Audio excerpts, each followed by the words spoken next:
Europe 1. Le grand direct des médias avec Thomas Joubert. Et le fait média du jour, c'est Aurélie Filippetti, la ministre de la Communication, qui annonce les grandes lignes de la réforme du CSA ce matin dans les Échos. Alors décryptage tout de suite pour savoir ce que ça va concrètement changer.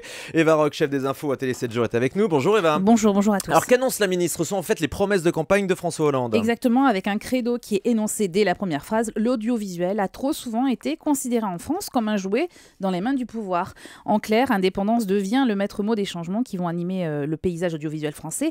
Alors concrètement, à quoi s'attendre? Le gouvernement revient sur une décision de Nicolas Sarkozy qui avait alors fait couler beaucoup d'encre, vous vous en souvenez sans doute, la nomination des présidents de France Télévisions, de Radio France et de l'audiovisuel extérieur de la France. Donc les présidents de l'audiovisuel public qui seront désormais nommés par le CSA et non plus par le président de la République, c'est la principale nouveauté. Exactement, et pour que l'indépendance soit totale, ou presque, soyons honnêtes, le CSA ne sera plus composé de 9 membres, mais de 7 selon de nouvelles modalités. Le chef de l'État a désigné jusqu'à présent en fait 3 membres. Il n'en nommera qu'un cette fois-ci, ce sera le président du CSA. 3 autres membres seront désignés par le président de l'Assemblée nationale et 3 par le président du Sénat. Et ces nominations, et c'est là qu'il y a un petit changement, devront par ailleurs recevoir l'avis conforme des commissions des affaires culturelles à la majorité des 3/5 des parlementaires. C'est-à-dire que ce pouvoir de nomination se déplace vers le pouvoir législatif. Mais soyons clairs, le chef de l'État garde une prérogative déterminante qui est celle de la nomination du président du CSA.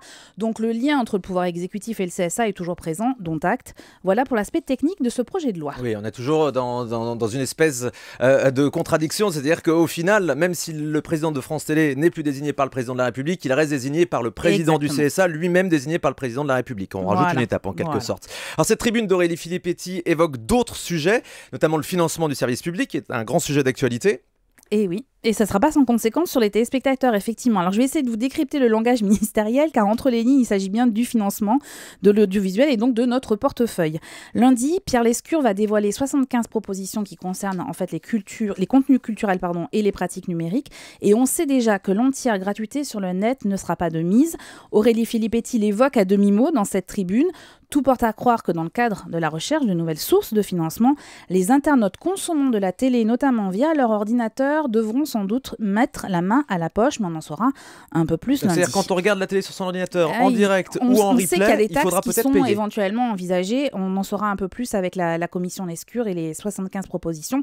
Dans tous les cas, il faut trouver de nouvelles recettes, notamment pour le service public, car pas question d'augmenter la dotation de l'État. On en avait déjà parlé la semaine dernière, la ministre l'a dit et répété. Et il est aussi question de réglementer la publicité à la télévision. Alors la tribune n'est pas très claire, d'Aurélie Filippetti n'est pas très claire sur ce sujet.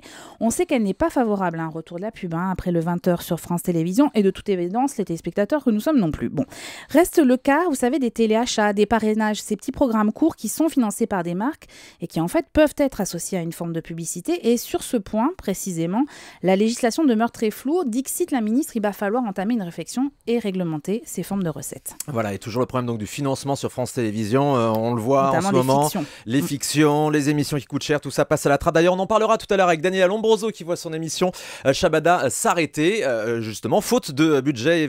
Daniela Lombroso qui sera donc en direct avec nous tout à l'heure. Merci beaucoup, Eva.